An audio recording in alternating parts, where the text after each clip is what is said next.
함께 보시 하나님의 말씀 베드로전서 4장 1절에서 6절에 있는 말씀입니다. 제가 가진 성경 신약성경 381페이지입니다. 베드로전서 4장 1절에서 6절에 있는 말씀 봉독해 드립니다. 그리스도께서 이미 육체의 고난을 받으셨으니 너희도 같은 마음으로 갑옷을 삼으라. 이는 육체의 고난을 받은 자는 죄를 그쳤음이니 그 후로는 다시 사람의 정욕을 따르지 않고 하나님의 뜻을 따라 육체의 남은 때를 살게 하려 함이라. 너희가 음란과 정욕과 술취함과 방탕과 향락과 무법한 우상 숭배를 하여 이방인의 뜻을 따라 행한 것은 지나간 때로 족하도다. 이러므로 너희가 그들과 함께 그런 극한 방탕에 다름질하지 아니한 것을 그들이 이상히 여겨 비방하나 그들이 산자와 죽은 자를 심판하기로 예비하신 이에게 사실대로 고하리라. 이를 위하여 죽은 자들에게도 복음이 전파되었으니 이는 육체로는 사람으로 심판을 받으나 영으로는 하나님을 따라 살게 하려 함이라. 아멘. 아멘. 우리가 계속 지금 베드로전서를 함께 살펴가고 있습니다. 오늘 4장에 왔는데요, 여러분이 아신 대로 이 베드로전서의 전체적인 주제는 고난입니다. 고난이라는 것이죠. 예수 그리스도를 우리가 진실하게 믿고 예수 그리스도를 따라가고 또 예수 그리스도의 뜻대로 살면서 특별히 예수 그리스도의 복음을 전파하는 삶을 살 때는 고난은 반드시 오게 돼 있다는 것입니다. 이것은 2000년 전에만 있었던 일이 아니라 오늘날에도 마찬가지라는, 우리 미국이라는 나라에서도 우리가 예수를 제대로 믿으면서 특히 예수를 전하는 삶을 살게 되면 우리가 고난과 핍박을 반드시 받게 돼 있다는 것입니다. 그런데 감사한 것은 여기 나오는 그 고난이 고난으로 멈추는 것이 아니라 그 고난을 통해서 하나님께서 이루시는 것이 있는데 그것이 뭡니까? 영혼 구원을 하신다는 것입니다. 천국 복음이 땅끝까지 전파된다는 것입니다. 그러니까 우리가 잘 아는 대로 우리 마태복음 28장 19절에서 20절 우리가 지상 대명령이라고 그러죠. The Great Commission. 너희는 가서 모든 족속으로 제자를 삼으라. 그 지상 대명령이 이루어지기 위해서는 반드시 고난을 우리가 지불을 해야 된다는 것입니다. 그러니까 복음 전파와 고난은 동전의 양면성과 같아가지고서 반드시 이것은 함께 병행할 수밖에 없다는 것입니다. 지난주에도 제가 설교 때 잠깐 말씀드렸듯이 우리 마태복음 24장 14절에 이 천국 복음이 모든 민족에게 전파되리니 그제야 끝이 오리라. 믿으십니까? 네. 천국 복음이 모든 민족, 아직도 3000개 미전도 종족이 남아있어요. 그 모든 종족들에게 복음이 전파될 때 끝이 온다는 것이에요. 그런데 우리가 그 위에 몇 절로 올라가게 되면 뭐라고 기록되어 있었죠? 거기 보게 되면 마태복음 24장 9절에 너희가 내 이름 때문에 모든 민족에게 미움을 받으리라. 천국 복음이 모든 민족에게 전파되는데 이것은 모든 민족에게 미움을 받게 되면서 전파가 된다는 거예요. 핍박 가운데, 환난 가운데서 이 천국 복음이 전파됐다는 것입니다. 이것은 2000년 전이나 지금이나 마찬가지라는 거예요. 교회 안에 나오는 모든 성도들은 이 고난에 동참하게 됐, 그 고난을 통해서 하나님께서는 거룩한 역사를 이루신다는 겁니다. 우리 골로새서 1장 24절을 보면 이러한 말씀이 있습니다. 우리 같이 한 목소리 읽겠습니다. 시작. 나는 이제 너희를 위하여 받는 괴로움을 기뻐하고 그리스도의 남은 고난을 그의 몸된 교회를 위하여 내 육체에 채우노라. 자, 잘 보세요. 나는 누굽니까? 나가 누구예요? 바울이 나는 이제 너희가 누구죠? 누구예요? 1차적으로는 골로새 교인들, 골로새 살던 교인들입니다. 그러나 우리도 다 포함이 되어 있죠.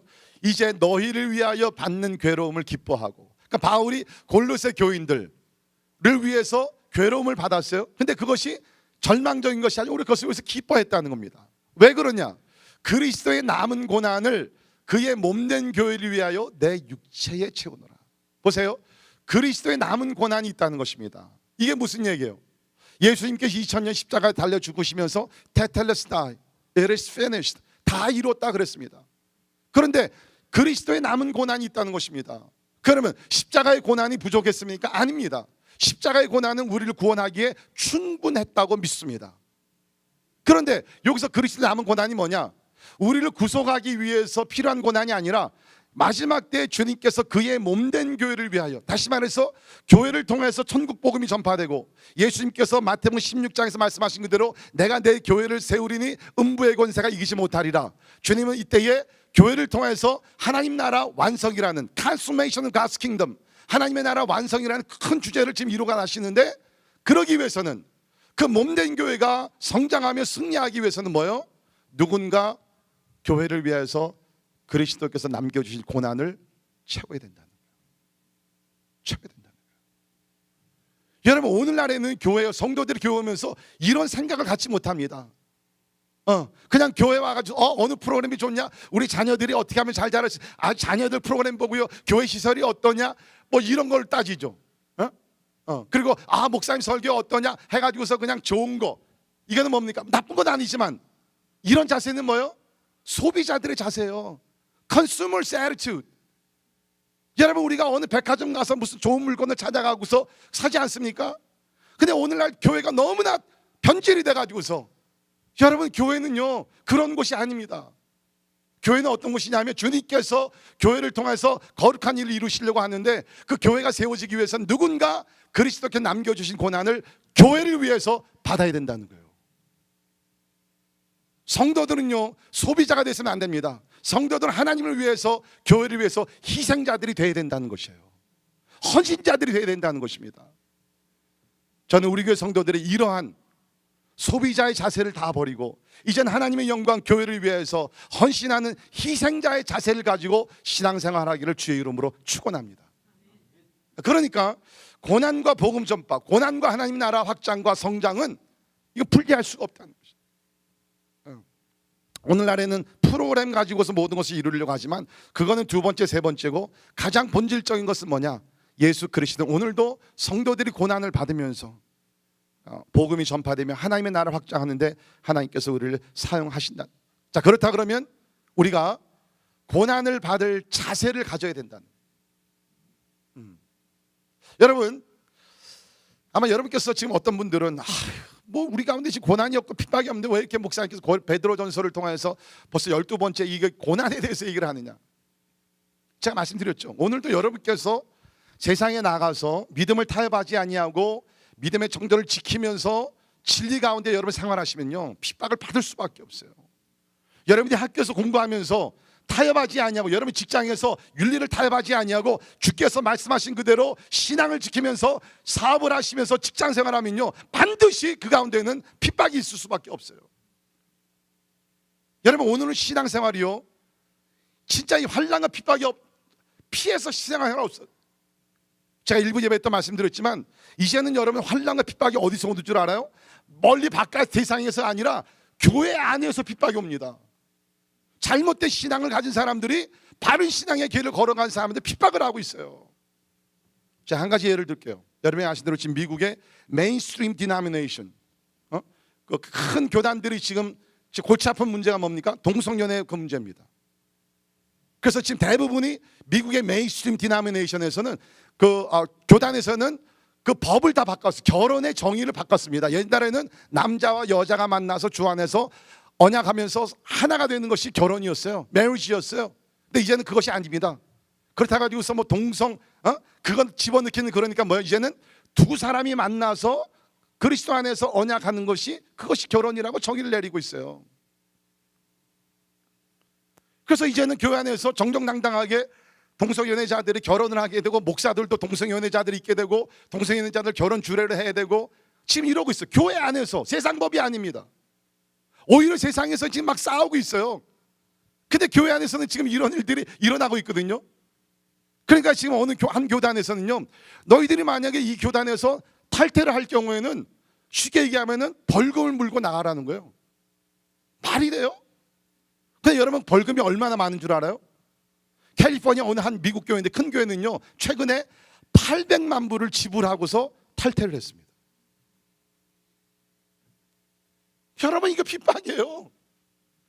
아니, 성경을 따르겠다는데 800만 불을 돈을 지불하라는 거예요. 페널티를 내라는 거예요.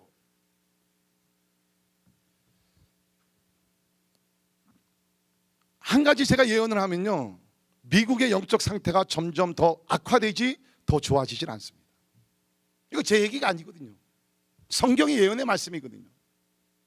여러분이 지금 직장생활, 사업하시고 학교, 앞으로 영적으로 봤을 때 그리스도인들을 향한 핍박은요 점점 강해질 것입니다. 여러분 자녀들요 영적으로 잘 준비시켜야 돼요 진짜. 그런 환난의 날이 뭐 이미 왔지만 점점 이제 더 밖으로 드러날 텐데, 환난의 날을 여러분의 자녀들이 어떻게 극복하며 나갈 거냐.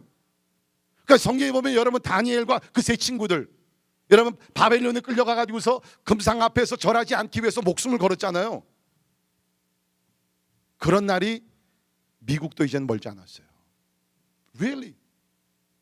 그렇다 그러면 여러분은 그러한 영적인 도전이 왔을 때, 핍박이 왔을 때 이겨낼 수 있는 강한 믿음이 있어요? 여러분의 자녀들은 그러한 환난과 핍박이 왔을 때 굽히지 아니하고 사드락과 미삭과 아벳냐고와 같이 내가 불물 속에 들어가 죽는 한이 있다 할지라도, 하나님께서 우리를 건져주지 아니한다 할지라도 우리는 절대로 절하지 않겠습니다. 그러한 unshakable, unmovable, 아무도 흔들 수 없고 움직일 수 없는 그러한 견고한 믿음을 여러분의 자녀들이 가졌단 말이에요. 오늘 본문 말씀의 핵심은 1절에 있습니다. 여러분 성경 다시 한번 1절 여러분 성경 보시면서 함께 읽도록 합니다. 1절 시작. 그리스도께서 이미 육체의 고난을 받으셨으니 마음으로 갑옷을 삼으라. 이는 육체의 고난을 받은 자는 죄를 그쳤음이니. 자, 잘 보세요. 그리스도께서 이미 육체의 고난을 받으셨으니 너희도, 그러니까 그리스도의 고난이 그리스도의 고난으로 끝난 것이 아니라 이제 now is your turn. 너희도 같은 마음으로, 다시 말해서 그리스도께서 십자가의 고난을 받으셨듯이 likewise, same attitude, 같은 마음으로 갑옷을 삼으라. 그럼 여기 나오는 갑옷이라는 것은 이건 무장을 얘기합니다. 전투하는 자세를 얘기합니다.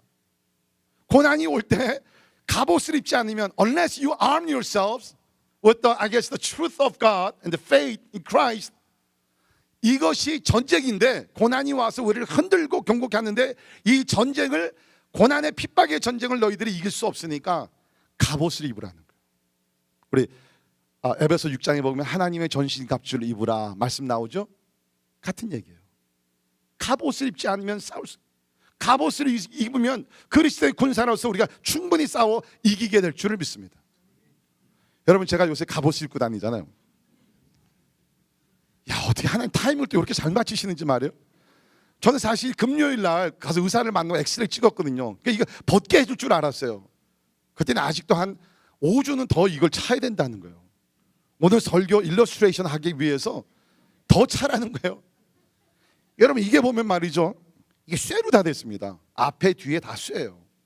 6주 동안 내가 잘 때도 이게 찼었는데 처음에는 좀 불편해요. 근데요, 이제 금요일날 의사 가서 만나니까 의사가 이제 하루에 1시간은 빼도 된다는 거예요. 할렐루야. 그래가지고 의사 만나고 집에 와서 확 풀고 1시간 동안 이걸 뺐어요. 근데 희한한 게요, 이거를 풀으니까 허전하고요, 더 나가서 불안해. 아, 그때 왜 하나님께서 우리가 영적 싸움에 전신갑주를 입으라는지 알겠어요. 그래서 모르겠어요. 이거 뭐 스타일도 괜찮잖아요. 안 그래? 요새 우리 꼬마들은요, 우리 교회 아이들은요, 저희들 닉네임을 하나 줬어요. 로봇 파스터. 로봇 목사래요. 갑옷을 입으라는 거예요. 그러니까 여러분, 이 고난이 지금 we're not talking about like small stuff here. 우리가 갑옷을 입고 싸우지 아니하면 승리할 수 없는 것이 이 고난이라는 거예요, 여러분. 그래서 오늘 보는 말씀을 통해서 우리가 그리스도의 군사로서 우리가 어떤 자세를 가지고 대비해야 되느냐, 우리가 함께 말씀을 보고, 제가 부탁드리는 것은 여러분이 여러분의 자녀들에게 이 말씀을 어렸을 때부터 그리스도의 군사로 훈련시키고 준비시키기를 바랍니다. 자, 첫 번째, 그리스도의 군사로 갖추어야 할 5가지 적극적인 자세, 간단하게 말씀드립니다. 첫째, 죄의 권세가 더 이상 우리를 지배하지 못한다는 것을 기억해야 합니다. 죄의 권세가 더 이상 우리를 지배하지 못한다는 것을 기억해야 합니다. 자, 1절 다시 보세요. 그리스도께서 이미 육체의 고난을 받으셨으니 너희도 같은 마음으로 갑옷을 입으라. 이는 육체의 고난을 받은 자는 죄를 그쳤습니다. 이게 얼마나 놀라운 말씀이에요. 육체의 고난을 받은 사람들은 지금 우리 베드로전서가 고난 때문에 흩어진 나그네가 되어가지고서 지금 고난을 받고 있는 사람 아닙니까? 이런 사람들은 죄가 그쳤다는 거예요. 그러면 그리스도의 고난을 받는 사람들 죄를 전혀 짓지 않는다 그럽니까? 아닙니다. 죄를 범합니다. 제가 우리 중국의 지하교회 가보고 다른 지역에 가서 이렇게 환난과 핍박을 받는 사람들도 저들도 죄를 범할 수 있어요. 그러면 여기서 고난을 받은 자는 죄를 그쳤다는 것이 무엇이냐? 우리가 예수를 믿고 고난을 받으면서 죄의 문제가 완전히 해결된 것이 아니라 고난을 받는 자리에 들어서게 되면, 고난이라는 것이 뭡니까? 타협하지 않기 때문에 고난을 받는 거예요. 여러분 우리나라도 보게 되면 뭡니까? 일제시대 때 그렇지, 일본 사람들이 와가지고 예수님의 그 그림을 놓고서 사진을 놓고서 너희들이 이것을 밟으면 살려주고 그렇지 않으면 너희들 감옥 가고 죽인다. 그렇죠? 그래서 타협한 사람들은 육신으로 살았어요. 그러나 타협하지 않고 예수를 인정하고 산 사람들은 엄청난 핍박을 받았습니다. 그러나 뭡니까? 거기에 타협한 사람들은 죄를 범한 것이고, 타협하지 않고 예수를 인정하고 신앙을 지킨 사람들은 죄를 그쳤다는 것이에요. 그러니까 많은 경우에 우리가 고난이라는 것, 이건 여러분의 직장, 사업, 학교에서도 마찬가지입니다. 내가 고난을 두려워해서, 고난을 내가 피하면서 내가 어떠한 타협으로 나가게 되면 I want you to know, 여러분은 죄를 범하는 것이에요. 죄를 범하는 것이에요. 반대로 우리가 일시의 어떤 편안함과 안일함과 어떤 세상의 부귀영화를 내가 부인하면서 고난의 길을 갖기로 결정을 하게 되면 뭡니까? 죄는 그때 멈추게 된다는 것이에요. 여러분 참 우리가 폭넓게 좀 생각을 하면, 예수님께서 우리를 위해 십자가에 죽으시고 부활하셨고, 내가 그 사실을 믿고 예수님 영접했을 때는 내가 구원을 받을 뿐만 아니라 놀라운 변화가 일어나는데 뭐냐? 우리가 죄에서 구원받을 뿐만 아니라 죄의 권세에서 우리가 사함을, 구원함을 받은 것을 믿으시길 바랍니다. 성경적으로 보면 뭐예요? 우리가 과거에는 죄 아래, 죄의 권세 아래 종으로 있었습니다. We were the slaves of sin and evil one. 그러나 예수 그리스도를 믿음으로 죄의 용서를 받을 뿐만 아니라 죄의 권세에서 우리가 자유함을 입게 되었다는 것입니다. All those who believe in Jesus Christ, at the time that we accept Christ, Christ has set us free from the bondage, power, authority of sin. 이것이 성경에서 이야기를 하는 것이에요. 그래서 우리 로마서 6장 12절에 보시면 이러한 말씀이 있죠. 그러므로 너희는 죄가 너희 몸을 지배하지 못하게 하여 몸의 사역에 순종하지 말고, 또한 너희 지체를 불의의 무기로 죄에게 내주지 말고, 오직 너희 자신을 죽은 자 가운데서 다시 살아난 자같이 하나님께 드리며 너희 지체를 의의 무기로 하나님께 드리라. 잘 보세요. 죄가 너희를 주장하지 못하리니 이는 너희가 법 아래에 있지 아니하고 은혜 아래에 있음이라. For sin shall not be your master anymore.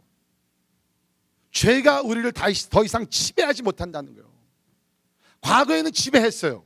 우린 종으로서 죄가, 사단이 우리를 유혹을 해가지고서 우리를 컨트롤하면서 너 이런 악한 일을 해 하면 우리는 we were so powerless, 할 수밖에 없는 존재들이었지만, 이제는 우리가 예수를 믿고 나서 죄 용서를 받을 뿐만 아니라 죄의 그러한 지배 속에서 우리가 자유함을 얻었다는 거예요. 그러니까 여러분 우리가 일제시대 때 36년 동안 일본 정부 지배 아래 있었습니다. 그러나 1945년 8월 15일 날 광복이라는 기쁨을 누리게 되면서 더 이상 일본 사람들의 지배 아래 있지 아니하게, 우리가 독립하게 됐다는 거예요. 더 이상 일본 사람들이 우리에게 뭐라고 명령할 수가 없게 됐다는 거예요. 마찬가지로 예수 믿기 전에는 우리가 마귀의 세상령의 지배를 받아서 어떻게 꼼짝 못했지만, 예수를 믿음으로 말미암아 주님께서 우리를 자유시켜 주셨기 때문에 이제는 우리가, 만약에 우리가 죄를 범한다 그러면 우리가 할 수 없어서 죄를 범하는 것이 아니라 내가 원하기 때문에, because I choose to sin, 내가 원해서 내가 그것을 결정하기 때문에 내가 죄를 범하는 것이지, 절대로 내가 이길 수도 있는데 할 수 없이 그냥 내가 죄를 범하는 것이 아니라는 거예요. 그러니까 우리가 어째 성도들은 죄를 범하고 나서 Satan made me to do it, 사단이 나를 이렇게 만들었다라고 핑계할 수가 없다는 것입니다. 왜? 우리는 이제 죄의 지배 속에서, 죄의 권세 속에서 우리는 자유함을 얻었기 때문에. 할렐루야. 그러니까 우리가 핍박이라는 것이 항상 올 때는 타협이라는 것을 도전하거든요. 그러면 우리 마음속에 뭐를 선포해야 돼요? 이제는 더 이상 죄가 나를 지배하지 못한다. 이제는 하나님의 영, 그리스도의 영이 나를 지배한다. 그러므로 나는 이 모든 유혹과 이러한 타협되는 것들을 이길 수 있다고 선포하며 나가야 된다는 것입니다. 아마 여러분들 가운데 지금 나름대로 크고 작은 타협의 문제들이 있을지 몰라요. 내가 이것을 타협하기 때문에 돈을 좀 더 벌어요.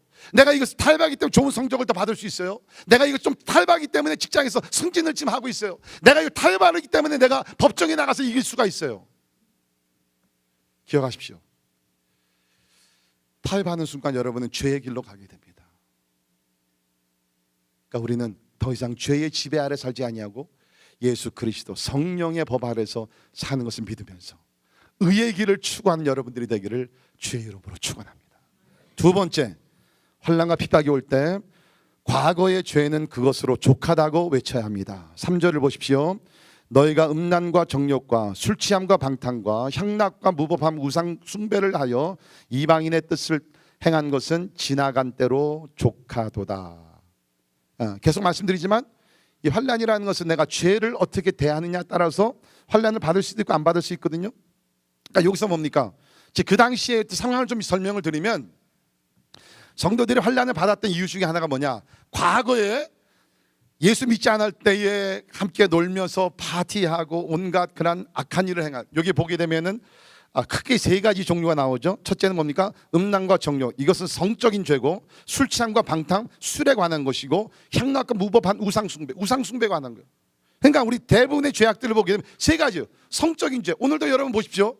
여러분 뉴스 들으시면 가장 많이 들리는 소식이 뭐예요? Sexual harassment. 성적인 죄악이 얼마나 많습니까? 둘째 뭡니까? 술의 문제입니다. 저는 우리 한국이요, 선진 국가가 될 수 있는 가장 빠르고 확실한 길이 뭐냐? 술의 문제를 해결하면 되는 거예요. 근데 술 때문에 우리나라가 아직도 얼마나 진짜 참 차원 낮은 그러한 나라가 되어 있어요. 그리고 여기 보니까 우상숭배를 하면서 개인과 가정들이 얼마나 망가집니까? 그러니까 여기서 베드로가 하는 얘기는 뭐냐면, 그러니까 이제 성도들이 그런 삶에서 벗어났어요. 그러니까 뭡니까? 과거에 놀던 그 세상 친구들이 비웃는 거예요. 야, 너 그때 우리 같이 술 마시면서 같이 파티하면서 이런 일 하면서 얼마나 좋았는데 왜 바보같이 그 예수는 믿어가지고서 왜 그런 엉뚱한 삶을 살고 있느냐? 그렇게 유혹을 받거든요. 그러니까는 이 성도들이 뭐예요? 그 유혹을 받으면서 그래? It wasn't too bad. 그것이 술 한잔 하는 것이 그게 죄인가? 그 자리에 있는 것이 죄인가? 그러면서 과거로 지금 돌아가려는 사람들이 있어요. 여러분 성경에도 보십시오. 그런 사람들이 나옵니다. 우리 디모데후서 보게 되면 데마라는 사람이 나오는데 바울과 함께 동역하며 바울을 쫓아다녔던 사람이에요. 근데 어느 때 보니까 믿음이 떨어져 가지고서 바울을 버렸다는 건 그리스도를 버렸다는 것인데 버리고 세상으로 돌아갔다는 것이에요. 여러분 주변에 보시죠. 한때 교회에서 열심히 있던 사람들도 어떻게 보면 안 보여요. 그러니까 보니까 세상에 나가서 옛날 모습으로 돌아가서 방탕한 삶을 살고 있어요. 그런 사람들에게 여기 베드로가 아주 프랙티컬하게 주는 메시지가 있습니다. 그것은 뭐냐? 과거의 죄는 그것으로 족하다는 거예요. 그러니까 제가 가만히 이제 목회자로서 이렇게 성도들을 보게 되면요, 이런 분인 것 같아요. 어떤 대부분이 보면 이렇게 과거에 좀 죄를 확실하게 아주 끝내주게 죄를 많이 범했던 사람들, 이제 그런데 아주 확실한 회심을 통해서 변화된 사람들은 물론 위험성이 없지 않아 있지만 그래도 대부분이 그런 사람들은 이렇게 세상으로 많이 이렇게 안 돌아가더라고요. 그런데 예수 믿기 전에 그렇게 나쁘진 않았어요. 그냥 착하게 살려고 노력했고 이제 이랬어요. 그러다 예수를 믿기는 믿는데 이 과거에 대한 미련이 아직도 남아 있는 거예요. 그때 내가 술을 좀 더 마셔볼 걸. 그때 좀 파티를 좀 더 재밌게 했으면 얼마나 좋았을까. 왜 바보같이 나는 공부만 하면서 왜 그렇게 부모에게 순종만 하면 왜 그렇게 살았을까. 그러면서 이게 마음속에 과거에 대한 미련, 아쉬움이 남아있어요. 그래서 솔직히 얘기하면 저도 사실 이제 기독교 가정에 자라면서 제가 이렇게 세상에서 나쁜 짓 별로 안 했어요. 이제 그러다 보니까 저에게는 무슨 아주 드라마틱한 간증이 없습니다. 무슨 뭐 히피족이 돼가지고서 방탕하며 살다든지, 무슨 뭐 술 취해가지고서 뭐 무슨 사고를 쳤다든지, 무슨 뭐 누구같이 뭐 도박에 손을 대가지고서 했는데 주님께 극적으로 꺼내주셨다든지, 뭐 그런 게 없잖아요. 그러니까 부흥하더라도 그런 얘기가 없어요. 가끔 제가 좀 그렇게 좀 했다가 변화되면 얼마나 좋냐. 네, 그건 하나님의 생각이 아니라 사람의 생각이라는. 여러분, 과거의 죄는 그것으로 족합니다. 한번 따라합시다. 과거의 죄는 그것으로 족하다. 한마디 더, 나의 삶의 죄는 끝났다. 아멘. 과거의 죄. 여러분, 예수님이 왜 십자가 달려 죽으셨어요? 죄의 문제잖아요. 왜 우리가 죄를 또 범하려고 그래요? 여러분, 죄를 범해서 좋았던 것이 있어요? 후회뿐이잖아요. 낭비한 것밖에 없죠. 돈을 낭비하고, 시간을 낭비하고, 물질을 낭비하고, 우리의 관계를 낭비하고, 그 죄가 가지고 온 그 결과가 뭐예요? 손해 피해밖에 없어요. 이거는 성경과 일치가 되는 얘기죠. 우리 야고보서 1장 15절 보세요. 거기 보면 욕심이 잉태한즉 죄를 낳고 죄가 장성한즉 사망을 낳느니라. 너무 간단한 한 구절인데 죄에 대해서 너무 잘 설명하는 얘기예요. 여러분, 죄의 시작은 어디서부터 시작이 되냐면 죄를 범하는 그 순간이 아니라는 거예요. 죄의 시작은 욕심에서부터 시작이 됩니다. 내 마음에서 시작이 됩니다. 혹시 여러분들 가운데 지금 마음에 무슨 디자이어가 있어요. 근데 그것이 하나님 앞에서 부끄러운 것이에요. 사람 앞에서도 부끄러운 것이에요. 근데 그 욕심을, 그 디자이어를 여러분 버리지 못했어요. 그러면 I want you to know, 여러분은 죄의 이미 걷기 시작을 한 거예요. 아직 범하지는 않았어요. But you are in the track of committing sin. 욕심이 잉태한즉, 그러니까 욕심을 내가 품게 되면요, 이것이 점점 이제 아기를 잉태하듯이 품게 되는 거예요. 그러다가 기회가 주어지게 되면 죄를 범하게 됩니다. 죄를 낳고, 근데 죄가 거기서 주로 끝나는 것이 아니라 죄가 뭐예요? 장성한즉, 그 다음에 기쁨과 쾌락과 만족을 줘야 되는데 그것이 아니라 뭐를 낳아요? 사망을 낳습니다. 제가 실제적인 예를 설명드리죠. 여러분, 우리 구약에 보면 다윗이 있죠.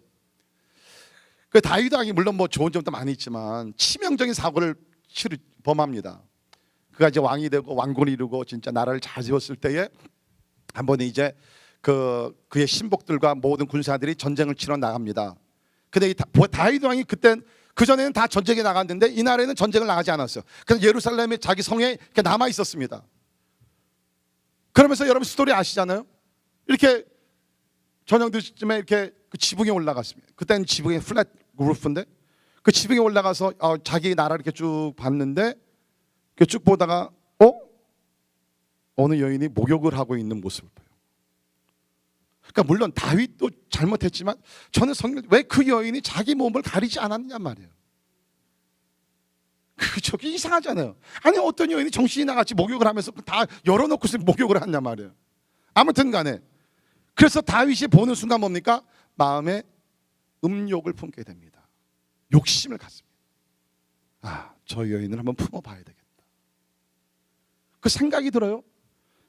시간이 지나게 되면서 이것이 어떻게 됩니까? 그 다음에 그 여인을 불러들이고 간음을 합니다. 죄를 범해요. 근데 죄가 거기서 끝난 것이 아니에요. 죄를 범하니 자기 신복 우리아의 아내거든요. 그러니까 이거를 죄를 감추기 위해서 우리아를 뭡니까? 불러들이게 되고 거짓말을 하게 되고 결국에는 자기 말 뜻대로 안 되니까 전쟁터 맨 앞에 나가지고서 우리아를 죽여버립니다. 밧세바의 남편을 죽여버리죠. 죄가 장성한즉 사망을 낳느니라. 우리아가 죽을 뿐만 아니라 뭐예요? 밧세바와 사이에서 태어난 아기가 7일 만에 또 죽습니다. 여러분, 이게 죄예요. 그러지 않기를 바라지만 혹시 여러분 지금 마음속에 어떤 죄악을 품으면서 딱 한 번, 내가 딱 한 번만 내가 이 일을 하고 그만두리라. 멈추세요. 제 얘기 아닙니다. 하나님께서 오늘 여러분에게 말씀하십니다. 멈추세요.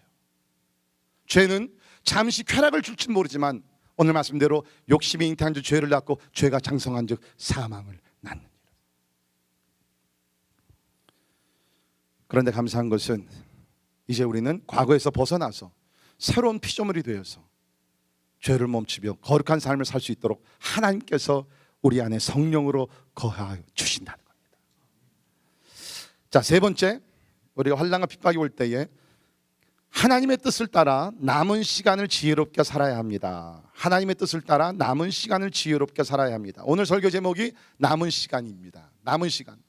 아마 여러분들도 이제까지 살아온 시간이 있고 남은 시간이 지금 있을 겁니다. 자, 그 남은 시간을 우리가 어떻게 살아가야 되느냐? 2절에 있는 말씀 보면 그 후로는 다시 사람의 정욕을 따르지 않고 하나님의 뜻을 따라 육체의 남은 때를 살게 하려 함이라. 여러분, 우리가 이 땅에 살아가면서 두 가지의 어떤 살 수 있는 방법, 길이 있습니다. 하나는 내 뜻대로 살아가는 길이고 또 한 가지는 하나님의 뜻대로 살아가는 길이 있다고 성경에서 얘기합니다. 내 뜻대로 살아가는 길은 뭐냐? 여기 보니까 사람의 정욕을 따라서 육신의 정욕과 안목의 정욕과 이생의 자랑 이런 것들, 그렇죠? 하나님의 영광과 아무 상관이 없어요. 이건 it's all about me and my selfish ambition and my compliments and my boasting. 다 나를 자랑하고 나 이것이에요. 사람의 뜻대로 살아가는 것이 바로 그거예요. 여러분, 예수를 모르는 사람들은 지금 수많은 사람들이 다 그렇게 살아가고 있어요. 그러나 제가 안타까운 것은 뭐냐? 예수를 믿어서 새로운 피조물이 되고 하나님의 영광을 위해서 창조되고 하나님의 영광으로 재창조된 그리스도인들 가운데서도 교회는 나오지만 하나님의 뜻대로 사는 것보다는 자기의 뜻이 이루어지기 위해서 교회에 나와서 기도도 하고 하는 사람들이 있다는 거예요. 지난 금요일 날 제가 예수를 따르는 동기에 대해서 말씀을 드렸습니다. 혹시 여러분들 가운데 금요일 날 그 절대로 안 나오시는 분들 여러분, 금요일 날 좀 나와 보세요. 여러분의 믿음이 2배 이상으로 자랍니다. 제가 지난 금요일 날 그 요한복음에 있는 말씀, 6장에 있는 말씀을 나누면서 그 요한복음 6장 몇 절이 기억나시죠? 금요일 날 오실 분들, 예수를 버리고 떠났다는 게 6장 66절 666. 거기를 보면요, 수많은 사람들이, 많은 사람들이 있어요. 많은 사람들이 예수를 따라다니다가 예수를 버리고 떠나니라. 아니, 이해가 돼요? 예수님이 기적을 행하시죠, 떡을 만들어 주시죠, 천국 진리를 가르치시죠. 그 좋으신 분인데 어느 순간에 와서 예수를 버리고 등을 돌리고 떠나갔다고 나와. 많은 사람들이. 왜요? 이제 예수님이 더 이상 떡을 안 만드시거든요. 예수님이 더 이상 물이 변할 포도주를 만들어 주시지 않거든요. 이제는 영적인 차원에서 나는 생명의 떡이고 나는 생수다, living water. 더 이상 물리적으로 육체적으로 어떠한 도움이 되는 것들을 해주시지 않으시니까 무리들이 실망하고, 왜? 내가 예수를 따라다녔던 내 뜻을 이루기 위해서 예수를 쫓았는데 그것을 주님께 더 이상 행하시지 않으시니까 실망하고 예수를 버렸다는 거예요. 여러분, 우리가 예수를 믿는다는 것은 뭡니까? 내가 과거에 내 뜻이 중심이 되었다 살던 그것, 이제는 다 내려놓고 주여 주님 뜻대로 살기를 원합니다. 주의 뜻을 알게 하여 주옵소서. 우리 잘 부르는 찬송 있잖아요. 주님 뜻대로 살기로 했네. 주님 뜻대로 살기로 했네. 주님 뜻대로 살기로 했네. 뒤돌아서지 않겠네. 뒤돌아서는 게 뭐예요? 내 뜻대로 다시 돌아가지 않겠다. 여러분 잘 들으세요. 왜 하나님께서 내 뜻대로 살지 말고 내 뜻대로 살라고 얘기하시느냐? 내 뜻대로 살게 되면 결국에 가서는 우리가 요새 전도서 배우지만 헛된 것밖에 없기 때문에 vanity, vanity, vanity, 허공을 치는 바람과 같이 남은 것이 없기 때문에 주님께서 뭐 우리가 좋은 것을 갖는 것을 미워해서가 아니라 거기에는 내 뜻대로 살아가는 결국에 가서는 남는 것이 없기 때문에 후회와 절망밖에 없기 때문에 주님께서 영원한 가치가 있는 내 뜻을 쫓아서 살라는 것이에요. 우리 남은 시간은 어떻게 살아야 됩니까? 예수 그리스도 하나님의 뜻대로 살아십시오. 그러면 여러분 절대로 후회하지 않아요. 만족하는 영원한 가치가 있는 아름다운 삶을 살게 될 줄을 믿습니다. 그러니까 우리 이제는 남은 시간을 뭐요? 하나님의 뜻대로 우리가 살아가야 된다는. 참 예수님 진짜 우리가 본받아야 될 이유 중에 하나가 뭐냐면, 뭐 우리는 부족하니까, 연약하니까, 알지 못하니까 이렇게 하나님의 뜻을 붙들고 살지만, 여러분 예수님은 완전하신 하나님이셨습니다. 믿으십니까? 전능전지하신 하나님이세요. 부족한 것이 없으신 분이었어요. 그런데도 성경을 보게 되면 예수님이 이 땅에 오셔서 자신의 뜻대로 일을 하지 아니하시고 그를 보내신 하나님 아버지의 뜻대로 모든 일을 행하셨다는 거예요. That's pretty amazing. 부족함이 없으신 하나님이신데 자기 뜻대로 하나도 행하지 않으셨다 그랬어요. 온전히 아버지의 뜻을 알고 아버지의 뜻을 이루기 위해서 마지막으로 여러분이 아신 대로 십자가에 죽으시는 것이 본인의 뜻이 아니었어요. 하나님 아버지의 뜻이었습니다. 예수님도 완전 인간으로 오셨기 때문에 십자가에 달려 죽는 것, 육체적인 고통보다도 영적인 고통이 너무 고통스러워서 인류의 죄를 다 짊어지면서 죽어야 되는 영적인 고통이 너무나 힘들어서 아버지께 버림을 받아야 되는 것이 너무나 힘들어서 겟세마네 동산에서 뭐라고 기도하셨어요?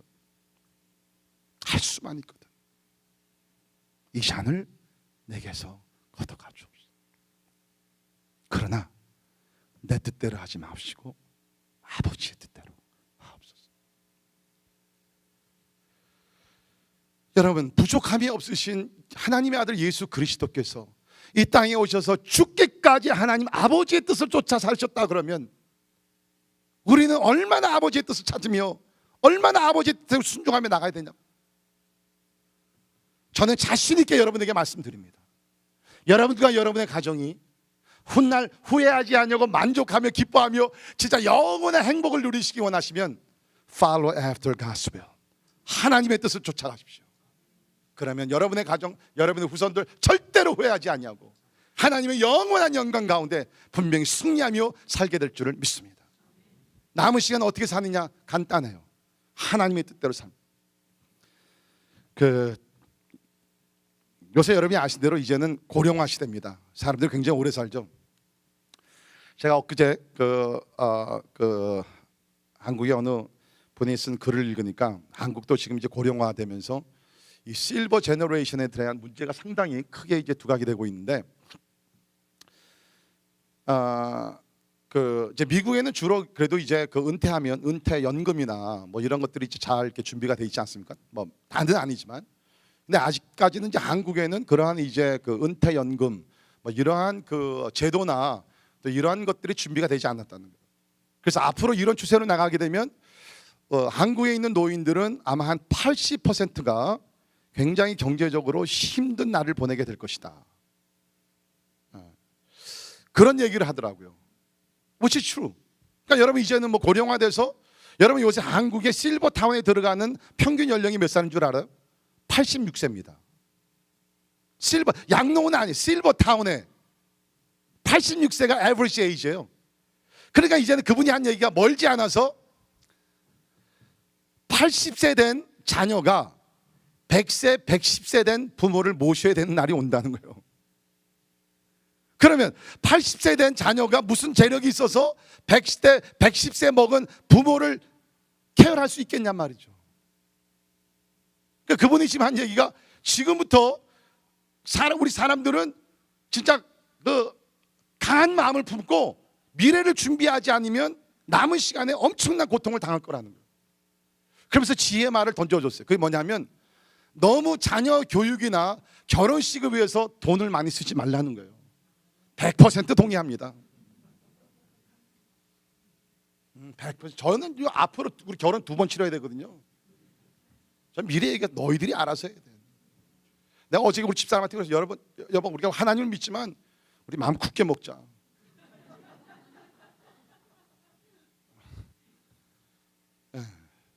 그런데 여러분 제가 그 아를거리를 읽으니까 두 가지 생각이 들어요. 하나는 은퇴가 나고 한국에 들어가서 실버들을 위한 사역을 해야 되겠다. 또 한 가지는 뭐냐, 한쪽으로는 좀 걱정이 되지만 한쪽으로는 이 말씀이 떠올랐어요. 먼저 그 나라와 그 의를 구하라. 그리하면 이 모든 것을 너희에게 더하여 주시리라. 여러분, 남은 때 여러분이 나이 드시더라도요, 하나님의 뜻대로 여러분이 성실하게 사시면 하나님께서 여러분의 삶을 끝까지 반드시 지켜줄 줄을 믿습니다. 무엇을 먹을까, 무엇을 막을까, 어디서 살까 염려하지 말라. 이것은 다 뭐요? 하나님을 모르는 이방인들이 걱정하는 것이란. 대신에 먼저 그 나라와 그 이름, 남은 시간 먼저 그 나라 하나님의 뜻대로 사는 여러분이 되기를 주의 이름으로 축원합니다. 자, 네 번째, 하나님의 공의가 이루어질 날은 반드시 온다는 확신 속에 살아야 합니다. 하나님의 공의가 이루어질 날이 반드시 온다는 확신 속에 살아야 합니다. 5절 보십시오. 그들이, 여기 나오는 그들은 믿지 않는 자들입니다. 그들이 산자와 죽은 자를 심판하기로 예비하신 이에게 사실대로 고하리라. 문맥적으로 보게 되면 4절로 잠깐 올라가시면 이러므로 너희가 그들과 함께 그런 극한 방탕에 다름질하지 아니한 것을 그들이 이상히 여겨 비방하나. 다시 말해서 이제 내가 예수 믿어서 새로운 삶을 삽니다. 그런데 과거에 예수 믿지 않던 그 친구들이, 동료들이 보게 되면서 야, 이 바보 같은 놈아, 야, 인생이 진짜 우리가 한 번 왔다 가는 것인데 즐겨야지, 놀아야지, 그러면서 우리를 비웃고 비방하고 핍박하고 그런다는 거예요. 그럴 때 물론 우리는 뭡니까? 그런 이웃들, 친구들 보면서 그 잃어버린 영혼들을 우리가 민망히 여기며 사랑하고 기도해주고 전도해야 되는 분명한 사실이에요. 그러나 동시에 우리는 마음에 뭐를 새겨야 되냐면 하나님의 공의의 날이 반드시 온다는 것입니다. 여러분, 하나님이요 지금 기회를 주시는 겁니다. 이런 악한 사람들이, 그리스도인을 핍박하는 사람들을 회개하고 돌이킬 기회를 주신 것이지 언젠가는 하나님의 심판은 반드시 임하는.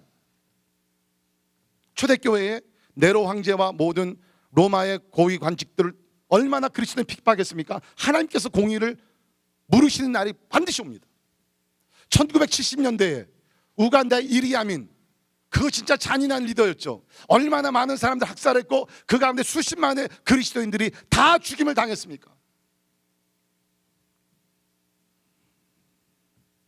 스탈린, 김일성, 김정일, 김정은, 그 외에 특별히 그리스도를 핍박하며 많은 그리스도인들 죽인 사람들,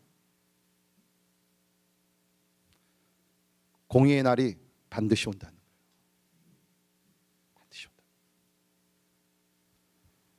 그러니까 좀 마음이 아프고 그런다 할지라도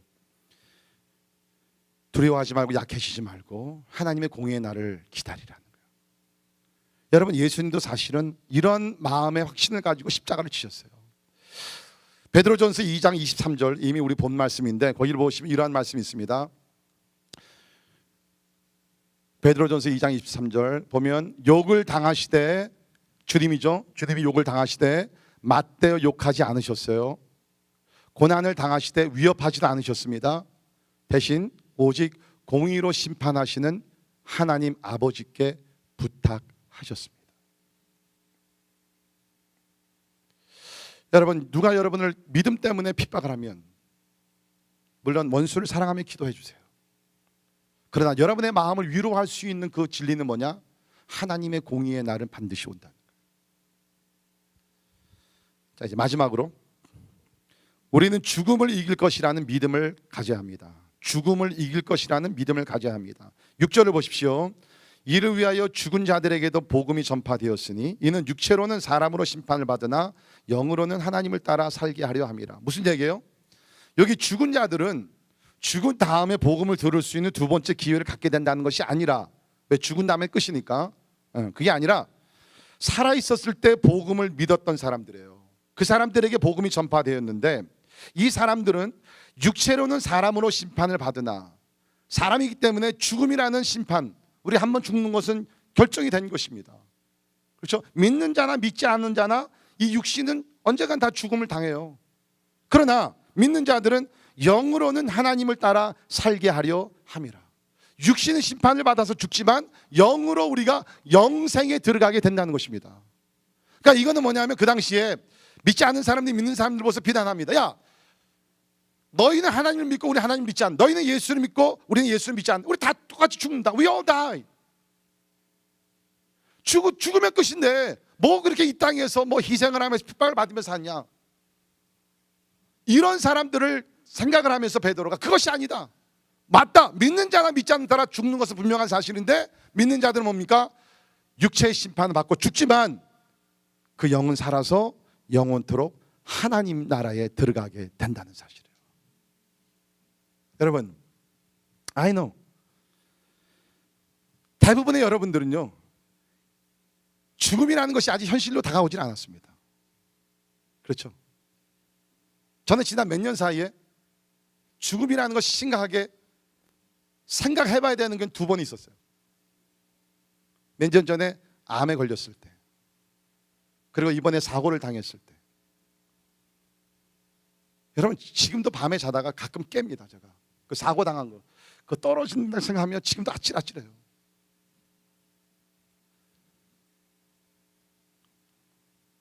여러분, 사람들이요, 살아있을 때는 그저 돈 많이 벌고 뭐 증권이 뭐 어쩌고 저쩌고 다 그러지만요, 죽음이라는 것이 눈앞에 오게 되면 just one thing that matters. 내가 죽은 다음에 천국이냐 지옥이냐 없어요. 그거밖에. 저는 목사이기 때문에 죽는 사람 많이 보잖아요. 결국에는 죽는 그 순간에 남아있는 제 삶, it doesn't matter. 이 영혼이 천국에 들어갈 것이냐 지옥에 갈 것이냐.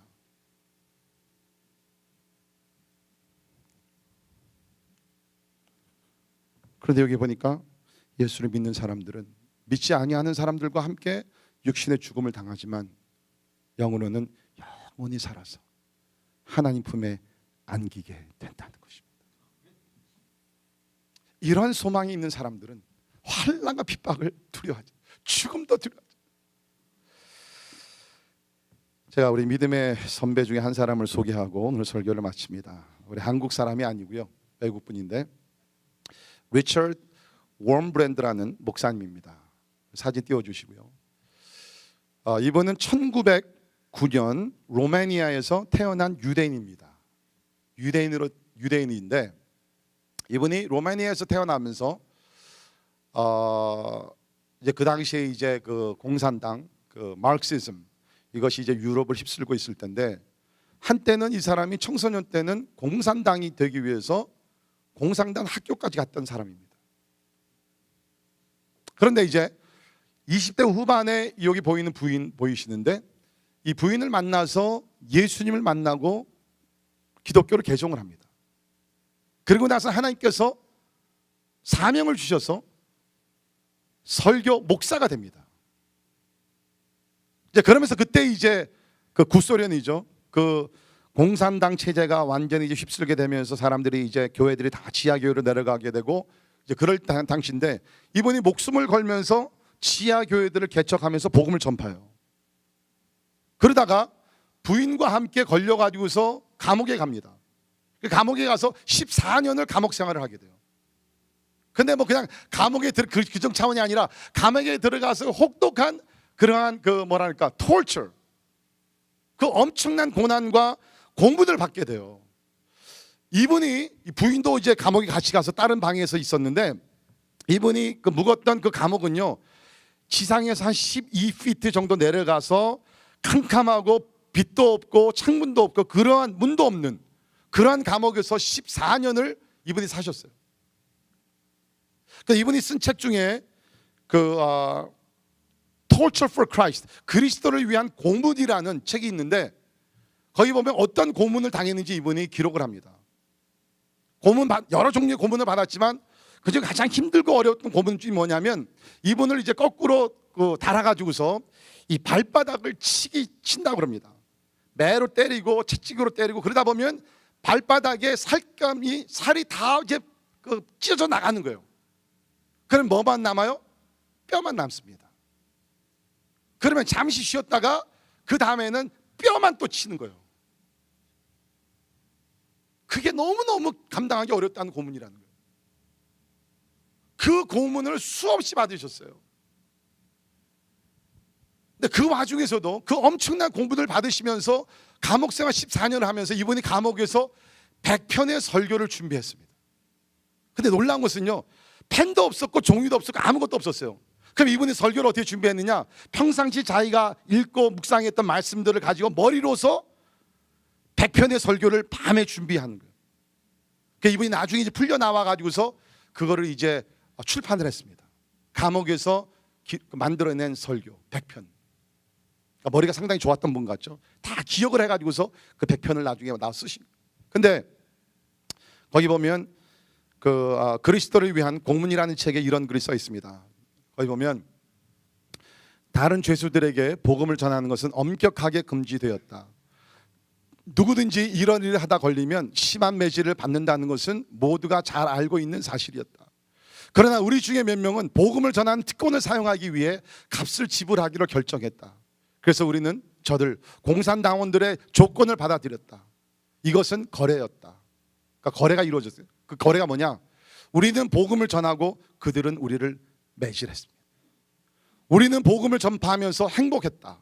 저들은 우리를 매질하면서 행복했다. 그래서 우리 모두는 행복했다.